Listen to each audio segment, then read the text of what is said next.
Hey guys, welcome to my diary.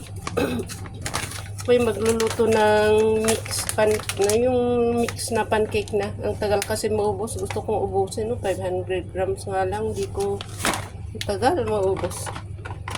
Nilagyan ko ng maraming tubig dahil ang tamis. Pero gaano man kadaming tubig ang ilalagay, ganun pa rin ang tamis. Nandyan pa rin yung quantity ng sugar. So, ang gawin ko na lang, unti-untihin kong ubusin.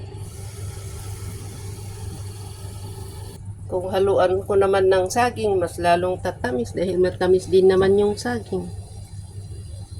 Last time, hinaluan ko ng walnuts, maganda. Hindi siya, parang inabsorb ng walnuts yung tamis niya, pero wala ako nun ngayon. Takpan ko kaya para maluto. Mabilis maluto. Monday pala ngayon. So, happy Monday everyone. August 2. Ay, September 2 pala. September 2. Oh. Luto ka ba? Okay naman siguro. Pangatlong beses ko na niluto to. Baka may dalawang lutuan pa to. Habang naluluto yung ating pancake, gagawa tayo ng ating kape.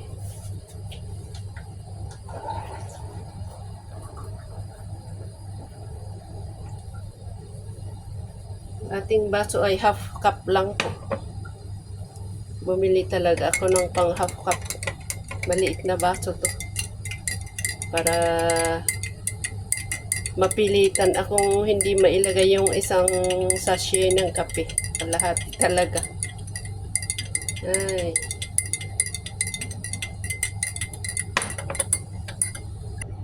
Ay, naluto na siguro.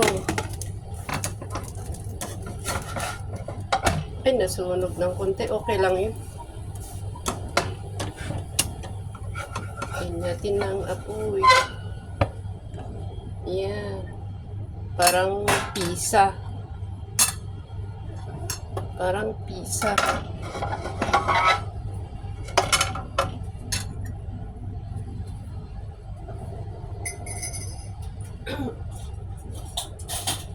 Ano ba?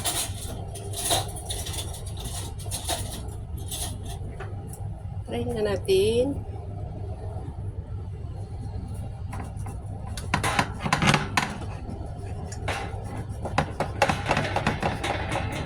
Oy.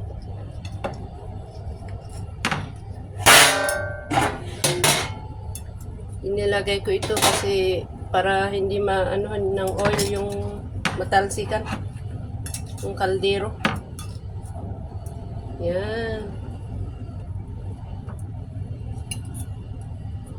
Ganun na lang natin kainin. Huwag hindi ko na nilalagyan ng butter. Ayaw ko. Masarap naman pag may butter. Kaya lang, hindi na kasi nilagyan ko ng mantika eh. Yan. Ay, ano ba yan? Dito kasi ako kumakain na sa kusina.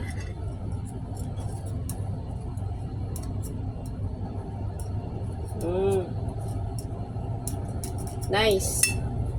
Kain na po tayo. Maraming salamat sa panonood. Yan, ganyan na siya. Para pwede din slice-slicein pero kakamayin ko na mamaya. Hawakan kong ganyan. Mainit pa kasi eh. Kaya ayoko. Gusto ko yung medyo warm lang. Kaya kainin kong ganun. Thank you so much. Ito pala yung aking kape. Kain na po tayo.